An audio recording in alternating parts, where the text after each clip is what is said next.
I made a video not too long ago. I was generally supportive of Dying Light as well as Techland, the people that make these games. Many of us, especially Dying Light fans, were willing to concede to a bunch of bugs.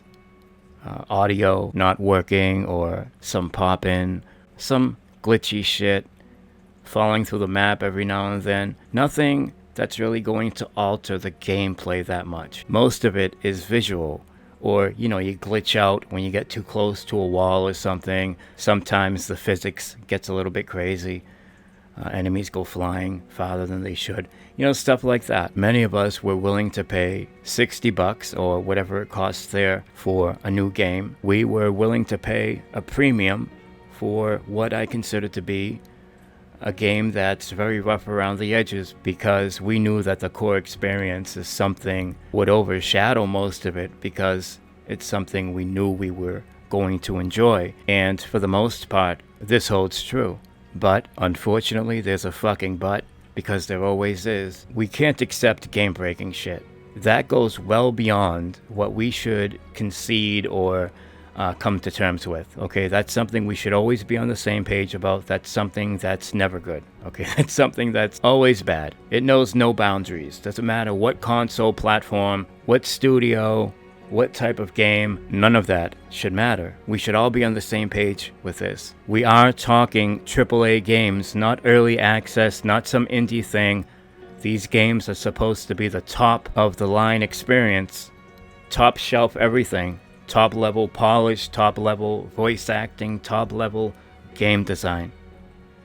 And so when you take a look at a game like Dying Light 2 with this Deathloop bug, which is when the game thinks you are out of bounds in an area where you shouldn't be. Therefore, it will start a timer counting back from 5 to 0, and once it reaches 0, you're dead. And it just keeps doing that over and over again upon respawning. It didn't happen to me, but I can certainly sympathize how it must feel to lose all of your time, 30 plus hours invested, or whatever it may be. And I see some people saying, well, just start a new game. You might consider starting a new life if you think we should just pull out another 35 hours out of our back pocket and spend it doing the same shit over again just to get where we were. I mean, that's not really an answer as far as I'm concerned. It's not a solution that I think is going to be applicable for most people. Techland is aware of this situation. They are working on a solution. They did post a workaround, which unfortunately didn't work for my friend who's playing on PlayStation 5. But more importantly, I advise you to not throw a tantrum, not swear at them. Like, none of that stuff is going to make these fixes come any sooner. All that will do is shift the focus onto us and how all gamers are monsters and savages and all that other stuff. I'm not sure if having multiple save slots would have helped, but please help me understand why in the year 2022, in such a huge open world game with co-op, why do we only have one save slot? Why? Years ago you could understand, because they had to save space wherever they could with these game cartridges.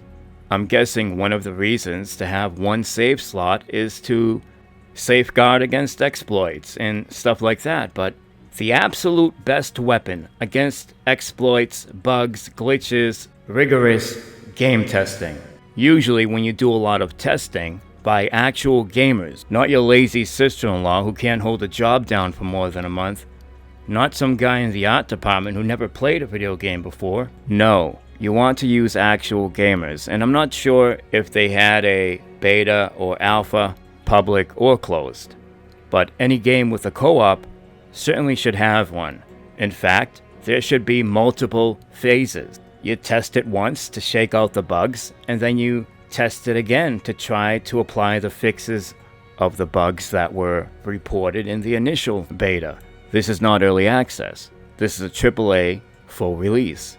And if you think this game doesn't fall under AAA, then you should ask them, why are they asking for AAA money? I'm sorry, but I just feel like more could have been done in terms of giving us more tools to work with to try to dig ourselves out. This way we might actually be able to avoid having to wait a week, 2 weeks, maybe even longer to be able to play the damn game. And even though it might not have fixed this Deathloop thing, the gold standard of open world games with all these different systems running in the background, all these different things that can go wrong, no huge open world game going forward should release without giving the player the ability to manually save as well as create a backup save. Especially if you know your game wasn't tested enough. Especially if you know your game is launching with a ton of bugs. Another thing that should be standard in this day and age with these open world games, I'm not sure if it would fix the Deathloop thing, but being able to restart your mission, whether it's a main mission or side mission, is huge. It's a huge tool to give the player.